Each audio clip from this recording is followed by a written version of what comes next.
విశ్వామిత్రులు మరి ఇద్దరు కుర్రోలు రామలక్ష్మణ్ ఎక్కడికి వెళ్తున్నారు? మిథిల. మిథిల ఎక్కడ? ఎవరు మిథిలలో ఉంటారు? జనక్ మహారాజ్. జనక్ మహారాజ్ మిథిల రాజ్యంలో ఉంటారు. చూడండి ఒక విషయం, అయోధ్యలని అన్ని చోట్లని ప్రతి ఇంట్లోనే అందరూ మంచి వాళ్ళు ఉంటారు అని గ్యారంటీ లేదు, అలాగని అందరూ చెడ్డవాళ్ళు ఉంటారని గ్యారంటీ లేదు. అయోధ్యలోని అందరూ మంచి వాళ్ళే అని ఒక్కడే, ఎవరు? మంథర. మంథర ఒక్కడి వల్ల మొత్తం కొలాప్స్ చేసేసారు. అటుపక్క లంకలోని అందరూ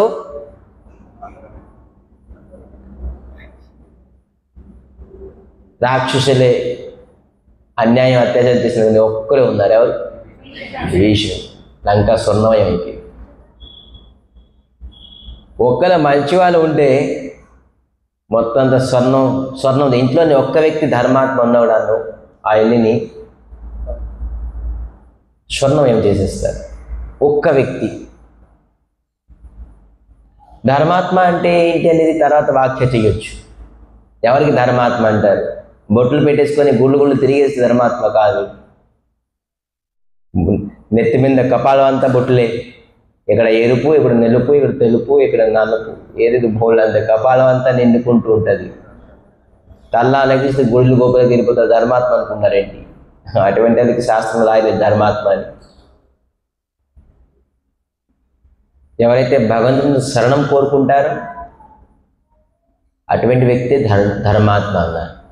భగవంతుడిని శరణం కోరుకునే వారికి అతను ఎప్పుడు ధర్మాత్మ కాదు. ఎన్ని పూజా పురస్కారాలు చేయండి, ఎన్ని హోమం యజ్ఞాలు తపస్సు చేయండి, దాన ధర్మం చేయండి. చాలామంది అనుకుంటారు ఎటువంటి ధర్మాత్మయ్య, వాళ్ళ ఇంటికి ఎవరు వెళ్ళినా కూడాను ఖచ్చితంగా ఏదో ఒకటి ఇచ్చి పంపిస్తాడు. ఎవరైతే దుఃఖి దీని దరిద్రాలు వెళ్తారుగా, మా ఇంట్లో ఇది లేదు, అతని దగ్గరికి వెళ్తే ఏదో ఒకటి ఇస్తారు, సాయం చేస్తారు. ఈరోజు చాలామంది వ్యాపారస్తులు దగ్గరికి సాయం కోరుకోవడానికి వెళ్తారు. పేదవాళ్ళు, లేని వాళ్ళు ఏదో సాయం చేస్తారు. వాళ్ళు ధర్మాత్మ అనుకుంటారేంటి? వాళ్ళు ఎన్నో మోసం చేసేసి అన్యాయం చేసే వ్యాపారాన్ని డబ్బు సంపాదించారు.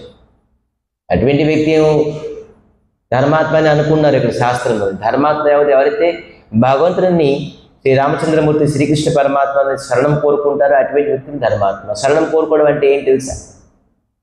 ఎవరైతే నిత్యము నిరంతరంగా భగవంతుడి తాలూకా నామాన్ని చేస్తున్నారు, హరే కృష్ణ కృష్ణ కృష్ణ హరే హరే, హరే రామ్ రామ్ రామ్ హరే హరే, ఒక మాల 10 నిమిషాలు, 3 మాల 30 నిమిషాలు, అట్లీస్ట్ అరగంట సేపు భగవంతుడి గురించి. ధర్మాత్మ అనే పొజిషన్ ఇంత ఈజీగా వచ్చేస్తుంది అనుకున్నారు. మీరు ఎప్పుడైతే నామం చేస్తారో ఇంట్లోని, మీ ఇంట్లో తాలూకా స్వభావము ప్రభావము మీ ఇంటికి ఎవరు డ్రైవ్ చేస్తారో తెలుసా? మీ బ్రెయిన్కి, మీ బుద్ధికి, మీ సంసారానికి ఎవరు డ్రైవ్ చేస్తారో తెలుసా? ఈ నామమే డ్రైవ్ చేసేస్తారు. మీరేం చేయడం అవసరం లేదు. మీకు ఏం చేయాలి, ఏం చేయకూడదు మొత్తం ఈ నామము తీసుకుని వెళ్ళిపోతుంది. నామం తలకు బలం అటువంటిది. కలియుగంలో ఒకటే ధర్మము, ఒకటే బలం ఏంటంటే నామము. ఎవరైతే హరే కృష్ణ కృష్ణ కృష్ణ హరే హరే, హరే రామ్ రామ్ రామ్ హరే హరే అని మంత్రాన్ని స్మరిస్తారో వాళ్ళకి ఏ ప్రకారంగా లోటు ఉండదు. వాళ్ళకి ఇన్నర్ సాటిస్ఫాక్షన్, నా దగ్గర ఏదైతే ఉన్నదో అది జస్ట్ ఓకే, దీనికి మించింది నేను ఎక్కువ ప్రయత్నించను, భగవంతుడు ఇస్తే ఖచ్చితంగా తీసుకుంటాను తప్ప నేను ప్రయత్నించను. ఉన్ని దానికి సంతోషించబడతారు. మరి అతనికి ఏది కావాలో అది ఖచ్చితంగా సమకూర్చేస్తారు భగవంతుడు. ఎవరికి నామం పైన విశ్వాసం లేదు వాళ్ళు చేసి చూడండి. ఇదే ధర్మము, ఈ కలియుగ ధర్మము, యుగ ధర్మం అన్నమాట. ఇది ఒక్కొక్క యుగానికి ఒక్కొక్క ధర్మం ఉన్నది. సత్యయుగంలో ఒక ప్రకారం ధర్మం ఉండేది. ఏంటి సత్యయుగంలో ధర్మం తెలిసే? తపస్సు చేయకపోతే వాడు ధర్మాత్ముడు కాదని. ఇంట్లోని వివాహం చదువుకొని, గురుకుల ఆశ్రమం చదువుకొని వచ్చి వివాహం చేసుకొని పిల్లలు సంతానాన్ని కానీ లాస్ట్ తపస్సు ఖచ్చితంగా ఒక వ్యక్తి ఎదిగోడు. 70 సంవత్సరాలు 60 సంవత్సరాలు రిటైర్డ్ ఎప్పుడైతే అయిపోతారో ఖచ్చితంగా ఒక వ్యక్తి తపస్సుకి వెళ్ళవలసింది, ఎందుకంటే ధర్మాత్మ అవునాన్ని. అది సత్యయోగంలోని. త్రేతయోగంలోని ఖచ్చితంగా వాడు యజ్ఞం చేయవలసిందే. యజ్ఞం చేయకుండా ఎవడు ధర్మాత్మ అయ్యేవాడు కాదు. ఎవరైనా సరే పురోహితుడు అతని పేరు మీద యజ్ఞం చేయాల్సిందే. యజ్ఞం వల్లే పవిత్రమయ్యేవాడు. ఎప్పుడు ఇది త్రేతయోగం. ద్వాపరయుగంలోని పూజ పునస్కారాలు సేవ. పూజ పునస్కారాలు సేవ చేయకపోతే వాళ్ళు పవిత్రమయ్యేవారు కాదు. కానీ ఈ కలియుగంలోని ఎవరైతే నామం చేయలేరు వారు పవిత్ర ఎప్పుడు అవుతారు. ఒక్కొక్క యుగానికి ఒక్కొక్క ధర్మం ఉండాలి. మనం ఫర్ ఎగ్జాంపుల్గా ఇండియాలోని కరెన్సీ పేరు రూపీస్, అమెరికాలోని కరెన్సీ పేరు డాలర్. మనం ఎన్ని రూపీస్ తీసుకెళ్ళవడనో ఆ అమెరికాలోని చెల్లుబాట్లు అవు. మీరు నోట్స్ మంచి సీల్డ్ నోట్ బ్యాంక్లో ఇప్పుడే విత్డ్రా చేశారు, కొత్త నోట్ వచ్చింది, మీరు ఇచ్చేది బాబు ఇది బ్యాంక్ నుంచి వచ్చింది ఇప్పుడే కొత్త నోట్ 500 నోట్ తీసుకోండి, యాక్సెప్ట్ చేయరు వాళ్ళు. అమెరికాలో డాలర్ కావాలి. ఏ దేశానికి ఎటువంటి కరెన్సీ ఉన్నదో ఆ కరెన్సీని యూజ్ చేయాలి. మీరు ఎంత పెద్ద నోట్ పట్టుకున్నా ఎంత డబ్బు పట్టుకున్నా అది చేయరు. మీరు ఎంత ధర్మాత్మ అయినవాడను, యజ్ఞం చేసినా తపస్సు చేసినా పూజ పునస్కారాలు చేసినవాడను నామం చేయకపోతే మీరు ధర్మాత్మ అవ్వరు. ఇక్కడ ఉన్న కరెన్సీ ఇప్పుడు ఈ ట్రెండ్లోని ఈ కలియుగంలోని కరెన్సీ ఏంటంటే హరినామం. ఇదే చెల్లుబాటు అవుతుంది. ఇక్కడ మీరు మీ దగ్గర ఉండొచ్చు, పూజలు పునస్కారాలు చేయొచ్చు, యజ్ఞం చేయొచ్చు, తపస్సు చేయొచ్చు, ఏదో ఈ తీర్థయాత్రలకు వెళ్ళొచ్చు, దాన ధర్మాలు చేయొచ్చు, ఇవన్నీ ఉన్నాయి, మంచిదే. కానీ ఇక్కడ కరెన్సీని మీరు ట్రాన్సాక్షన్ చేయాలంటే ఖచ్చితంగా హరినామం చేయాల్సిందే, ఈ యుగతరగ ధర్మం. సో అందుకే హరినామం చేయాలి. మీరు 3 months ట్రయల్గా చేయండి, ఎక్కువగా అవసరం లేదు.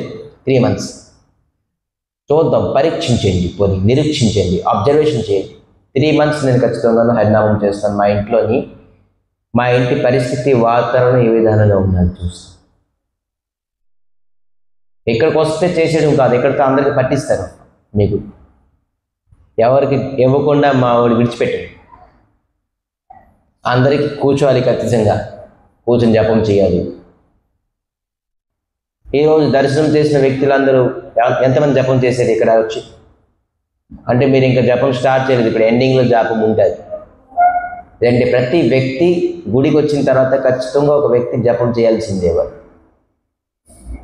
నేర్పిస్తున్నాం, ఇది ధర్మం, ఎందుకంటే యుగ ధర్మం.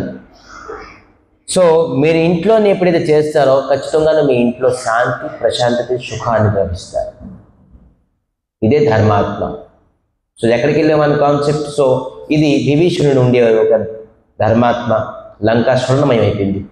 మీ ఇంట్లో అట్లీస్ట్ మీరు ఒక్కొక్కరు ధర్మాత్మ అవ్వండి, మీ ఇంటికి కూడా స్వర్ణమయం చేయండి, ధర్మాత్మ చేయండి.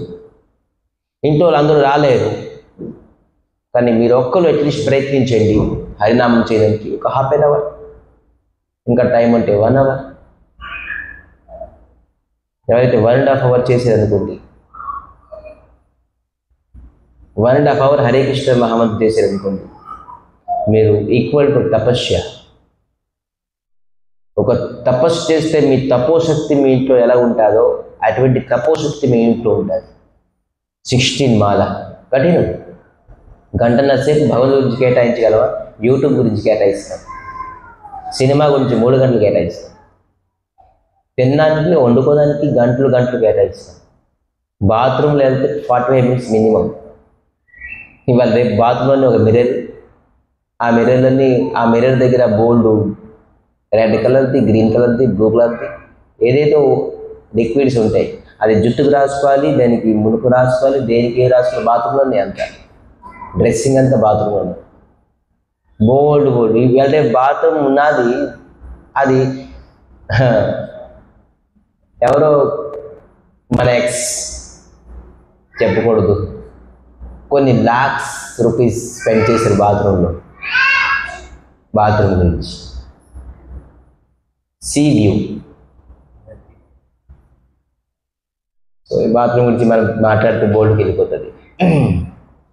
సో బాత్రూంలో స్పెండ్ చేస్తున్నాం 45 minutes 1 hour, కానీ భగవంతుడి నామం గురించి స్పెండ్ చేయండి. ఎక్కడ సమయం బాబు? మీకైతే సమయం ఉంటుంది, మాకు సమయం ఉంటుంది. మనం జుట్టుని సరిదిద్దుకోవడానికి మనం తక్కువలో 10 మినిట్స్ పెడతాం. జుట్టుని రోజు ఆ మిర్రర్ ముందు సరిదిద్దుకోవడానికి 10 మినిట్స్ పెడతాం. షేవింగ్ చేసుకోవడానికి, లేకపోతే ఇంకా మరి స్త్రీల గురించి చెప్పడం అవసరం లేదు, బ్యూటీ పార్లర్కి వెళ్తే వాళ్ళు కొడుకుపోతారు 1 అవర్. వాళ్ళు ఏం చేస్తారు తెలియదు, అది రుద్దుతుంటారే 1 అవర్ సలాగిపోతూనే ఉంటుంది. అదే మేకప్ పికప్ ఏంటో. సో ఇటువంటి గురించి మనం ఇంత టైం స్పెండ్ చేస్తున్నామే, ధర్మం గురించి అట్లీస్ట్ ½ అవర్ 1 అవర్ స్పెండ్ చేయడానికి మనకి బాధ ఏంటి? ఏ నామం వల్ల మనం సుఖం పొందుతామో, శాంతి పొందుతామో, ఇంట్లోని మొత్తం అంతా ధర్మము, మరి ఈ ఇంటికి నడిపేది ఈ నామమే. దానికి మనం ఎప్పుడు చేయకుంటున్నాం. మరి మిథిలాలోని అటువంటి వ్యక్తి ఎవరు లేరన్నమాట. అందరూ బుద్ధిమంతులు, జ్ఞానీలు, భక్తులే. అయోధ్యలో ఒకరు ఉన్నారు, అది మంథర. లంకాలో ఒకరే మంచివారు ఉన్నారు, అది విభీషణుడు. కానీ మిథిలాలోని ఇటువంటి వ్యక్తులు అందరూ మంచివారు, జ్ఞానీలు, భక్తులు. అటువంటి రాజ్యానికి విశ్వామిత్రులు రామలక్ష్మణునికి తీసుకుని వెళ్ళారు. విశ్వామిత్రులు వచ్చారని చెప్పేసి మిథిల రాజు ఎవరు జనక మహారాజ్ ఆహ్వానం పలికారు. ఆహ్వానం పలికి జనక మహారాజ్ ఈ రామలక్ష్మణ్ని చూసేసి ఆశ్చర్యపోతున్నారు.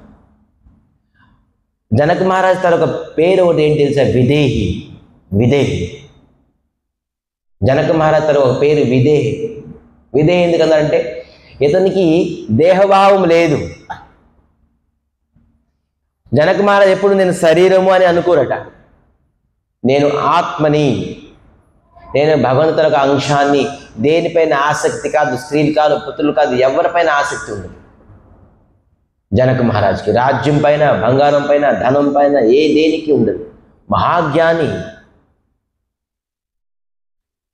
మన సుఖదేవ్ గోస్వామి ఎవరైతే భాగవతం చెప్పారో అతనికి శిక్ష ఇచ్చారు జనక మహారాజ్, తెలుసా? మామూలు జ్ఞాని కాదు, అటువంటి విదేహి. అతనికి శరీరం పైన అతనికి పట్టింపే ఉండదు. మరి అందుకే వైదేహి అన్నారు సీతాదేవి పేరు, తెలుసా? సీతాదేవి పేరు ఒక వైదేహి అంటారు. విదేహి తాలూకు కన్యా కాబట్టి దానికి వైదేహి అన్నారు. సీతాకి అవధానానికి పేరు ఉన్నారు. సో ఎప్పుడైతే రామచంద్రమూర్తికి లక్ష్మణుడు చూశారో అతని వెరీ అట్రాక్టివ్ అయిపోయింది. విశ్వామిత్రుడు మీరు ఎవరు పట్టుకుని వచ్చారు? నేను ఎవరిపైన ఆసక్తి అవను, ధనం కాదు, ఎవరిపైన. కానీ ఈ రామలక్ష్మణి 2 పిల్లలు ఎవరు? వీళ్ళపైన నాకు ఆసక్తి, ఎఫెక్షన్ కలుగుతుంది.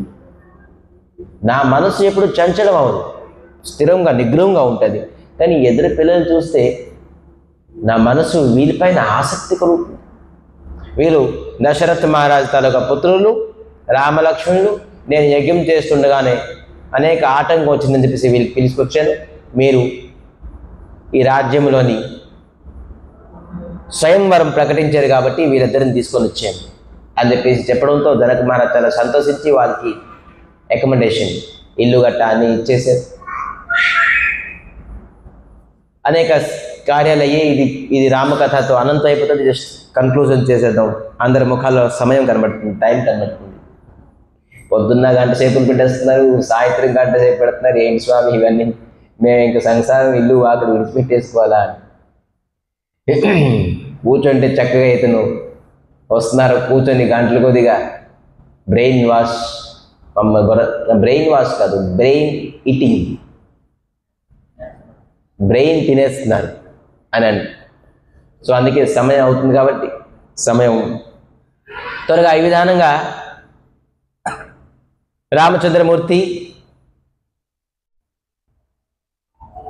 జనక మహారాజు రాజ్యానికి వెళ్ళారు. విశ్వామిత్రులు పూజ గురించి, పుష్పం గురించి వెళ్ళారు రామచంద్రమూర్తి బయటికి. ఆ సమయంలోనే సీతాదేవికి ఎదురయ్యారు. సీతాదేవి మరియు రామచంద్రమూర్తి ఎదురైపోవడంతో ఈ విధానంగా ఎంతో సంతోషం, ఆహ్లాదమైన సమయం అది. ఒకరికొకసారి ఫస్ట్ టైం చూశారు. సీతాదేవి ఫస్ట్ రాముడికి చూశారు, రాముడు సీతాదేవికి చూశారు. ఇది పెద్ద కథ ఉన్నది. ఈ విధానంగా దర్శనం చేసుకొని సీతాదేవి మనసులో ఒకటి కోరిక పుట్టేసింది, రే నా వరుడు నాకు స్వామి అయితే ఇతనే అవ్వాలి. అని అనుకున్నారు.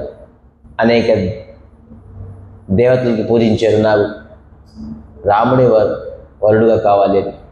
కానీ అక్కడ పెద్ద సభ ఏర్పాటు చేశారు జనక మహారాజ్. వేల కొద్ది రాజులు అందరూ వచ్చారు ఈ స్వయంవరానికి సీతాదేవిని వివాహం చేసుకోవడానికి. సీతారాం కదా మనం ఈరోజు తెలుసుకోవాల్సింది. అప్పుడు విశ్వామిత్రులు అతను సభాని వచ్చారు, ఇద్దరు పిల్లలు వచ్చారు. విశ్వామిత్రులు వచ్చారు కాబట్టి జనక మహారాజ్ ఎంతో పెద్ద ఉచ్చ సింహాసనంలో కూర్చొని దిగేసి ఇతను కూడాను విశ్వామిత్రుల్ని మరి ఇద్దరు కుర్రోళ్ళని తీసుకెళ్ళి అటువంటి స్థానాన్ని కూర్చోబెట్టారు. ఎందుకంటే విశ్వామిత్రుడు ఒక ఋషి, అతనితో పాటు వచ్చిన వ్యక్తులు కూడా సన్మానం ఇవ్వాలి. మిగతా రాజులు అందరూ చూస్తున్నారు, కుళ్ళిపోతున్నారు. అరే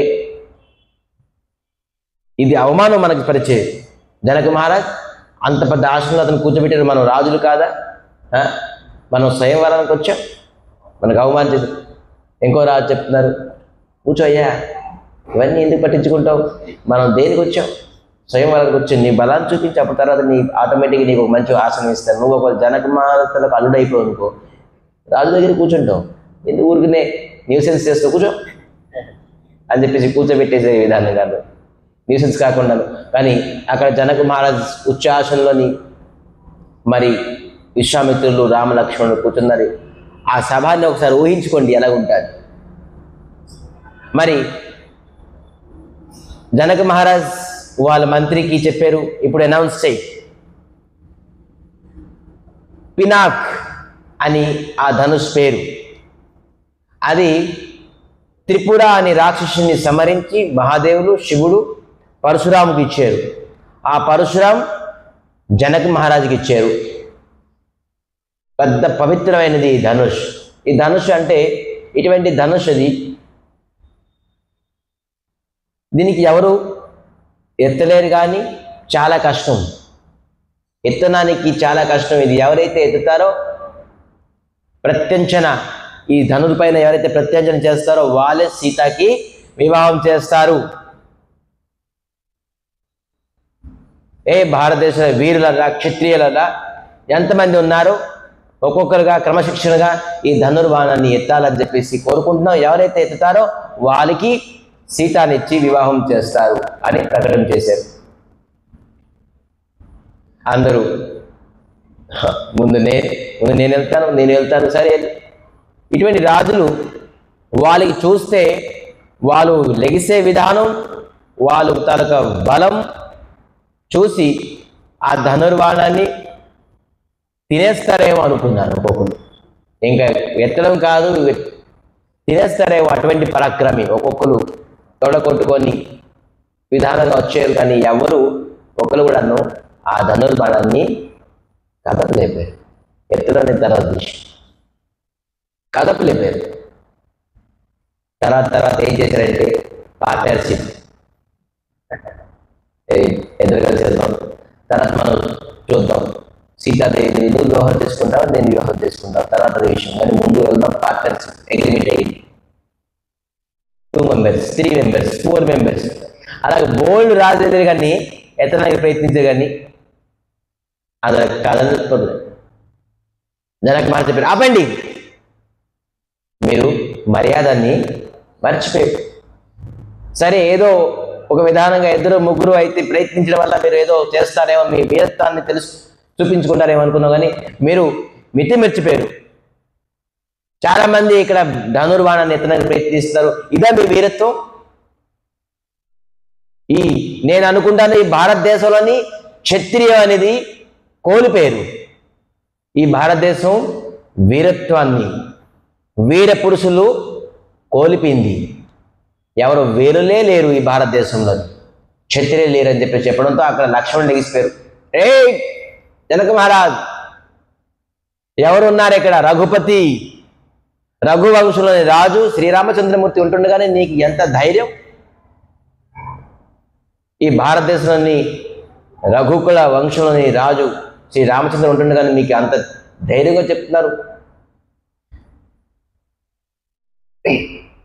ఈ ప్రపంచాన్ని నేను ఒక్క క్షణంలోనే నేను నాశనం చేయగలను. ఈ ధనుర్బాణం అంటున్నారా? నాకు ఆజ్ఞాయం అని చెప్పింది. నేను ఈ ధనుర్బాణం కాదు, ఈ మొత్తం మిథిలా రాజ్యాన్ని నేను చూడ చేస్తానని చెప్పేసి చెప్తున్నారు. పిండి చేసేస్తాను. ఎవరి ముందు మీరు మాట్లాడుతున్నారు? ఈ రఘువంశం క్షత్రియ ఉంటుండగానే మీరు ఈ విధానంగా మాట్లాడుతున్నారు అని చెప్పడంతో రామచంద్రమూర్తి దగ్గరికి వెళ్ళారు లక్ష్మణుడు. ప్రభు, మీరు ఎలా కోరుకుంటున్నారు? ఈ మాటలు భరించుకోలేకపోతున్నాం. ఇదే మర్యాద. రామచంద్రమూర్తి దగ్గర మర్యాద ఇదే. మనం కొంత టాలెంట్ ఉంటే చూపించేసుకుంటాం. కానీ రామచంద్రమూర్తి సైలెన్స్గా ఉన్నారు. గురుగారు ఉన్నారు, విశ్వామిత్రులు ఉన్నారు. మనకి ఆజ్ఞ అవ్వకుండా మనం ఏం చేస్తాం చెప్పరు. గురు ఆజ్ఞ. అప్పుడు విశ్వామిత్రులు చెప్పారు, హే రామచంద్రమూర్తి, మీరు వెళ్ళి ఈ ధనుర్బాణాన్ని ప్రత్యక్షణ చేయండి అని చెప్తూ రామచంద్రమూర్తి ఎంత మర్యాదగా వెళ్ళారట. నేను ఒక వీరుడిని మేసాలు తెప్పి ఈ విధానంగా వెళ్ళలేదు. ఎంత మర్యాదగా, సౌమ్యం. రామచంద్రమూర్తి ఆ నడకతోనే తెలిసిపోతుంది అది ఎంత మర్యాద పురుషోత్తములు అని చెప్పేసి. వెళ్ళి ఆ బాణానికి 3 సార్లు ప్రదక్షిణ చేశారట. ఆ బాణానికి కూడా మర్యాద ఇచ్చారు. మరి నమస్కరించారు, మహాదేవుడికి స్మరిస్తున్నారు. ఏ మహాదేవ్, మీరు ఇచ్చిన బాణానికి నేను ఈరోజు ప్రత్యక్షణ చేస్తున్నాను అని చెప్పేసి మహాదేవుని స్మరిస్తున్నారు. మహాదేవుడు చెప్తారు, మీరు ఏ కార్యాన్ని చేయగలరు రామచంద్రమూర్తి, మీరు నాకు నమస్కరించకూడదు అని చెప్పేసి అతను కూడాను, శివుడు కూడాను నమస్కరిస్తున్నారు రామచంద్రమూర్తికి. ఈ విధానంగా 3 సార్లు ప్రదక్షిణ చేసేసి ఆ పినాక్ ధనుర్బాణాన్ని ప్రత్యేకించి ఎప్పుడైతే లెఫ్ట్ హ్యాండ్లని అతను చాపారో ఆటోమేటిక్గా ఆ ధనుర్బాణం పైకి వచ్చేసి, ఎన్ని రాజులు ఎంత ప్రయత్నించి, ఎంత మానవులు, ఎంత క్షత్రియులు, ఎంత ఒకరికి మించి ఒకరి బీరులు కానీ వచ్చి కానీ ఎప్పుడు కదపలేపారో, ఎప్పుడైతే ధనుర్బాణం ఎప్పుడైతే అది రామచంద్రమూర్తి ప్రత్యేకం చేసేసి ఇది భంగం చేసేసారు, విరిపేశారు. ఏర్పడంతో అందరూ ఆశ్చర్యపోతున్నారు. అరే, ఇంత కుర్రోడు ఇటువంటి అసాధ్యమైన కార్యం ఏం చేసేసారు? అప్పుడు అందరూ ఆశ్చర్యపోతున్నారు. సీతాదేవికి జనక్ మహారాజ్ తాలూకా స్త్రీ పేరు సునేనా. చెప్పారు ఇషారా. ఇషారా అంటే ఏంటి? సైగ చేశారు. సీతాదేవి వెళ్ళు వరమాల వేసేసి, మరి ఇంతకంట మంచి వరుణ్ నీకు చూడలేవు అని చెప్పేసి సీతాదేవి వరమాల తీసుకొని వెళ్తున్నారు. కానీ రామచంద్రమూర్తి హైట్ ఎక్కువ, దానిపైన ఒక కిరీటం 1 ఫీట్ ఎక్కువ ఉన్నారు. మరి కిరీటం ఒక 1.5 ఫీట్ 2 ఫీట్ హైట్లో ఉన్నారు. వరమాల ఎలాగేస్తారు? రామచంద్రమూర్తి క్షత్రియుడు కాబట్టి అతను, మనమైతే బెండ్ అయిపోతాం. స్త్రీ దగ్గర అందరూ బెండ్ అయిపోతే, కానీ రామచంద్రమూర్తి ఎక్కడ బెండ్ అవ్వలేదు, అలాగే ఉన్నారు. అలాగే అరగంట సేపు నిల్చున్నారట. సీతాదేవి అలాగే నిల్చున్నారు, రామచంద్రమూర్తి ఆ ఓన్లీ మాల అయిననికి. జనక మహారాజ్ దగ్గరికి వెళ్ళారు. మీరు చెప్పండి, నేనేం చెప్తాను, నల్లుడు గారికి అలాగే ఏం చెప్తాను నేను, మీరు బెండ్ అవ్వండి అని చెప్పేసి. ఎవరికి ధైర్యం లేదు రామచంద్రమూర్తికి మీరు బెండ్ అవ్వండి మీకు మాల వేస్తారని చెప్పేసి. ఎవరికి ధైర్యం ఉన్నది రామచంద్రమూర్తి చెప్పినది? అందరూ వెళ్ళి లక్ష్మణ్ దగ్గరికి వెళ్ళారు. లక్ష్మణ్ దగ్గరికి వెళ్ళేటప్పటికి లక్ష్మణ్ చెప్తున్నారు, లక్ష్మణ్కి బోల్డ్ అగ్రిమెంట్స్ అయ్యాయి, అవన్నీ తర్వాత చెప్పొచ్చు. అగ్రిమెంట్ సరే అయితే నేను చేస్తాను, నేను రాముడికి వెళ్ళి నమస్కరిస్తాను. రామచంద్రమూర్తి దగ్గరికి వెళ్ళారు లక్ష్మణ్. స్వామి, మీరు ఎటువంటి కార్యం చేశారు? మీకు ఈ విధంగా ఈరోజు రఘువంశం తాలూకా మర్యాదాన్ని, మీరు సన్మానాన్ని పెంచారు, ఇటువంటి కార్యం చేశారు, మీకు చూస్తే నాకు నమస్కారం చేద్దామని చెప్పేసి లక్ష్మణుడు సాష్టాంగ నమస్కారం చేశారు. తమ్ముడు నమస్కారం చేస్తానని చెప్పేసి లేపడంతో, వంగడంతో సీతాదేవి జయ హో శ్రీ సీతారాం భగవానికి. అప్పుడే లక్ష్మణుడు చెప్పేశారు, నేను సిగ్నల్ ఇస్తాను, అప్పుడు వేసేసాడు వెంటనే. రావడం మళ్ళీ లేచిపోతే మళ్ళీ అవ్వదు. సో ఆ సమయంలో సీతాదేవి రాముడికి వరమాల వేసేసారు. ఈ విధంగా సీతారాం అని కళ్యాణం అయిపోయింది. ఈ విధానంగా ఆ సమయంలోని ఎంటర్ ద డ్రాగన్ పరశురాం ఎప్పుడైతే ధనుర్బాణం ఇర్చాడో అదొక విరాటమైన బాంబ్ బ్లాస్ట్ లాంటి సౌండ్ అయ్యింది. పరశురాం తపస్సులో ఉండేవాడు, తప్పు భంగం అయిపోయింది, ధ్యానం భంగం అయిపోయింది. వచ్చేది ఏం జరిగింది చూస్తే ధనుర్బాణం నేను ఇచ్చాను, ధనుర్బాణం ఇప్పేసి ఎవరు ఈ మూర్ఖత్వం పనిచేశారు? ఏ జనక్ మహారాజ్, నీకు ఎంత అవమానం చేసావు, నేను ఈ మిథిల రాజ్యాన్ని మొత్తం నాశనం చేస్తాను. ఇక్కడ ఎంతమంది క్షత్రియులు ఉన్నారు, క్షత్రియుల్ని సంహరించినది కదా ఈ పరశురాం అవతారం. ఎంతమంది ఒకటే చోటు రాజులు ఉన్నారు, ఎందుకు నువ్వు సమావేశం చేసావు? ఈ క్షత్రియాల్ని, ఈ మిథిల రాజ్యాన్ని నేను ఈరోజు సంహరించేస్తాను. ఎవరు ఇటువంటి దుశ్శాసనం చేశారు, ఎవరికి ఎంత ధైర్యం ఉన్నది అని చెప్పేసి పరశురాం తన తండ్రిలో తను మాట్లాడుతున్నాడు.